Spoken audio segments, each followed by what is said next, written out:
આજે જન્માષ્ટમી ઉપર મેં ખાસ ફરાળી થાળી બનાવી છે, જે વિડીયો હું તમારી જોડે શેર કરું છું.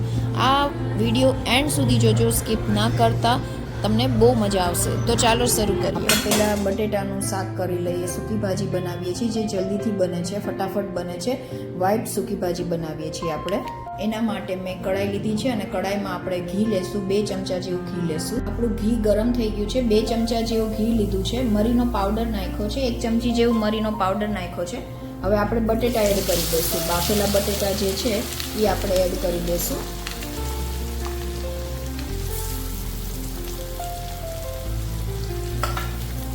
આપણે અડધી ચમચી જેવું મીઠું એડ કરશું, કારણ કે મેં બાફવામાં બી થોડું મીઠું એડ કર્યું હતું, એટલે આપણે મીઠું માપસર એડ કરશું.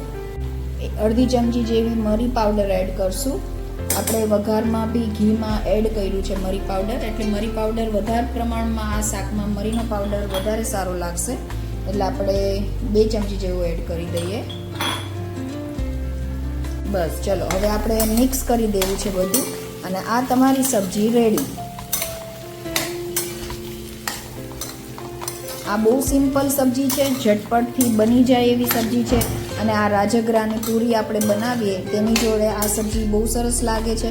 તીખી સૂકી ભાજી બી સરસ લાગે છે, પણ કોઈ વાર મહેમાન આવ્યા હોય, ફટાફટ આપણે સબ્જી કંઈક સાઈડમાં બનાવવું હોય તો તમે સાઈડમાં આ ડીશ બનાવી શકો છો. બાફેલા બટેટા, મરીવાળા બટેટા, એ તમે સાઈડમાં બનાવી શકો છો. મેં થોડા બટેટા વધારે બાફી લીધા હતા, કારણ કે આપણે મોળી સૂકી ભાજી, વ્હાઈટ સૂકી ભાજી બનાવી છે. હવે આપણે તીખી સૂકી ભાજી બનાવશું. આદુ મરચાંવાળી તીખી સૂકી ભાજી બનાવશું. બટેટા થોડા બાફેલા કટ કરી લીધા છે. હવે એમાં મરચાં બી આમાં જ એડ કરી લઉં છું, કટ કરી લઉં છું. આદુ બી હું આમાં જ ક્રશ કરી લઈશ.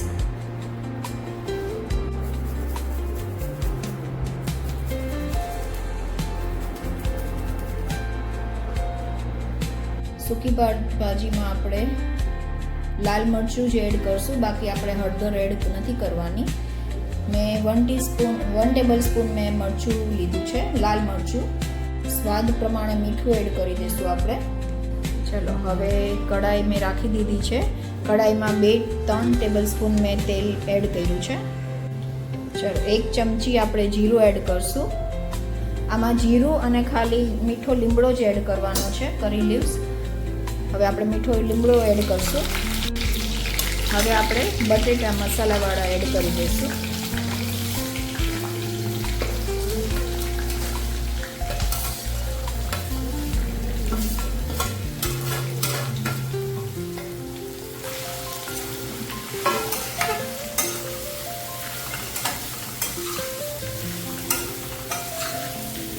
આદુ મરચાંવાળી તીખી સૂકી ભાજી બહુ સરસ લાગે છે. તમે બી ઘરે એકવાર આ સબ્જી બનાવો, મરીવાળી વ્હાઈટ સબ્જી બનાવો. આપણી સબ્જી તૈયાર છે. આપણી તીખી સૂકી ભાજી રેડી થઈ ગઈ છે. ચલો, આપણી બંને સૂકી ભાજી બની ગઈ છે. હવે આપણે શક્કરિયાનો શીરો બનાવવાનો છે. જે શક્કરિયા મેં બાફી લીધા છે, અને હવે આપણે એની છાલ કાઢીને એને મેશ કરી લેશું.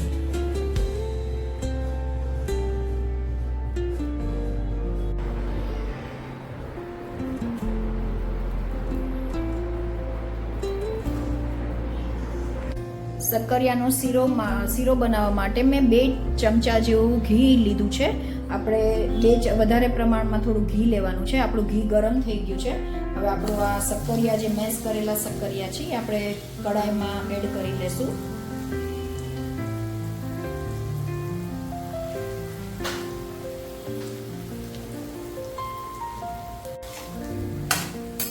હવે આપણે શક્કરિયા છે એ 5 થી 10 મિનિટ માટે ઘીમાં ધીમા તાપે જ આપણે શેકવાનું છે.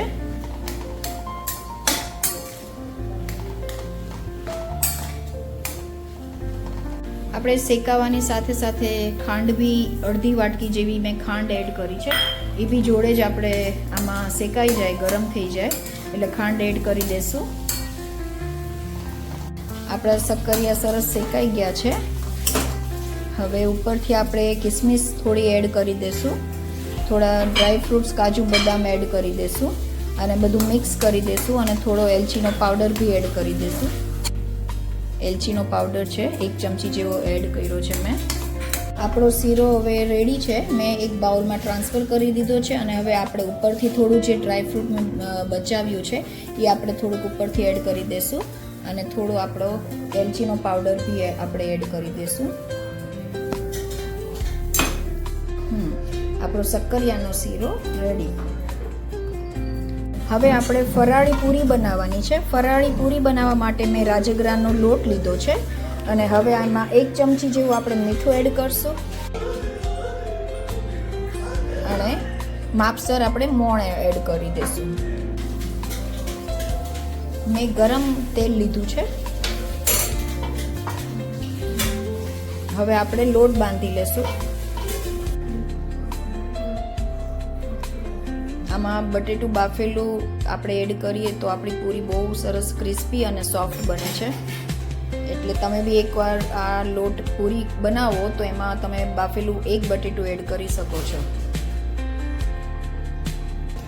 લોટ એકદમ માપસર બાંધવાનો છે, બહુ કડક ભી નહીં અને બહુ ઢીલો ભી નહીં. આવી રીતે એકદમ થોડો કડક અને થોડો ઢીલો એવી રીતે આપણે બાંધવાનો છે લોટ. ચલો, આપણો પૂરીનો લોટ તૈયાર છે. એક કડાઈમાં મેં તેલ લીધું છે, એમાં હવે આપણે મરચાં, લીલા મરચાં તળી લેશું. મોળા મરચાં છે.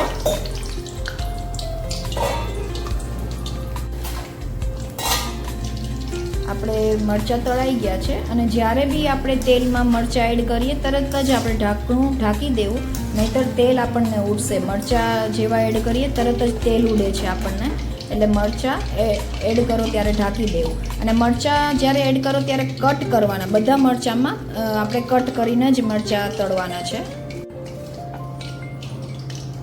હવે આપણે તળેલા મરચાં ઉપર મીઠું અને ધાણા જીરું પાવડર એડ કરી દઈશું. આપણે તમે ચાટ મસાલો બી એડ કરી શકો છો. ચાટ મસાલો બી તળેલા મરચાંમાં સરસ લાગે છે, સારો ટેસ્ટ આવે છે.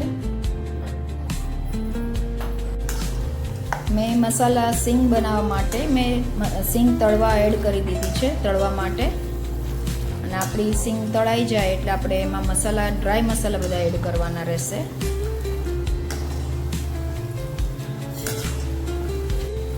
આ સિંગ આપણે વ્રતમાં તળીએ છીએ.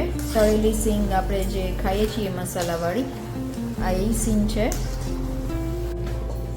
આપણી સિંગ હવે તળાઈ ગઈ છે. હવે આપણે એક બાઉલમાં લઈ લઈશું.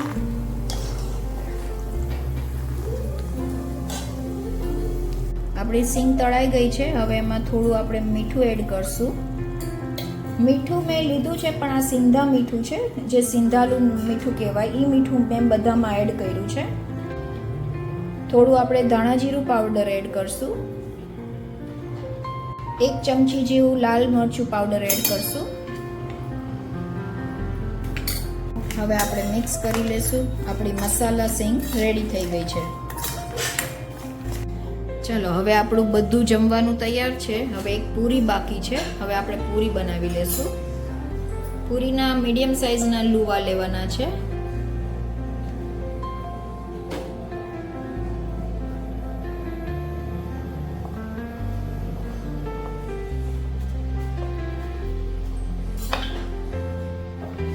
રાજગરાની પૂરી છે એટલે એકદમ હળવા હાથે આપણે પૂરી વણવાની છે.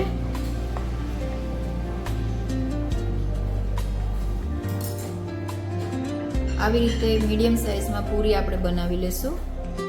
હવે આપણે પૂરી તળી લેશું. એક એક પૂરી આપણે તળતા જશું. જો આપણી પૂરી સરસ ફૂલી છે, સોફ્ટ બી બહુ સરસ થાય છે, ક્રિસ્પી બી બહુ સરસ બને છે. તો આજે આ રીતે મેં જન્માષ્ટમી સ્પેશિયલ ફરાળી થાળી તૈયાર કરી છે. આમાંથી કઈ રેસીપી તમને વધારે ગમી છે તો મને કમેન્ટ્સ કરીને જણાવો. અને આજે આ વિડીયો જો તમને ગમ્યો હોય તો લાઈક કરજો, શેર કરજો અને આશા શક્તિ રસોઈ ચેનલને જરૂર સબસ્ક્રાઈબ કરજો.